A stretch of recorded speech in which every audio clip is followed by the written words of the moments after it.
On est là dans une œuvre d'Henri Sauvage qui s'insère à l'intérieur des immeubles en gradin, qui était une grande idée d'Henri Sauvage dans les années 30, qui voulait donner des terrasses au logement. Et de fait, comme la coupe, si vous voulez, s'évase vers le centre, ça libère un grand espace au centre auquel on donnait des fonctions diverses. Et là, en cours de chantier, ils ont décidé d'y implanter une des piscines. Donc effectivement, une démarche de restauration et plus que de réhabilitation qui a été initiée ici. C'est un bâtiment qui a bientôt une centaine d'années. Pas tout à fait, hein, il a été fait dans les années 30. Techniquement, les choses ont beaucoup évolué. Et puis, elle est en béton armé. Et vous voyez, les bétons sont protégés par ce matériau de céramique, le grès blanc, mais pas tous. Certains bétons étaient juste enduits et ils ont beaucoup été abîmés par le temps et surtout par les chlorures qui sont dans les traitements d'eau des piscines.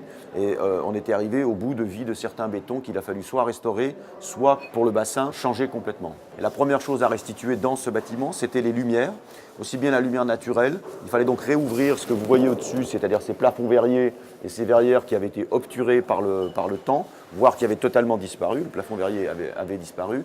Mais c'est aussi la lumière artificielle. On est au début du XXe siècle. On utilise la lumière artificielle. Et là, Henri Sauvage ne va pas se priver, puisqu'il va faire ces magnifiques petites lumières sur les cabines, mais aussi à l'intérieur du bassin, avec la volonté de montrer que l'eau était pure en l'éclairant par le dessous.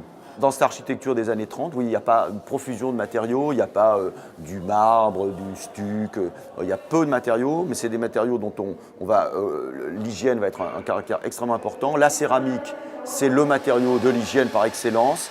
Et donc on va utiliser ce qu'à l'époque on appelait la marque grès blanc, qui fournissait avec Boulanger, qui est une autre fabrique, les carreaux du métro, mais aussi tous ces grès émaillés. Et on retrouve ici soit des carreaux de grès émaillés, soit carrément des cloisons, c'est-à-dire des briques émaillées. Ça, ces cloisons, ce sont des cloisons en briques émaillées. Donc on les a restaurées quand elles étaient en bon état et on les a restituées par un travail d'artisan pour celles qui avaient disparu.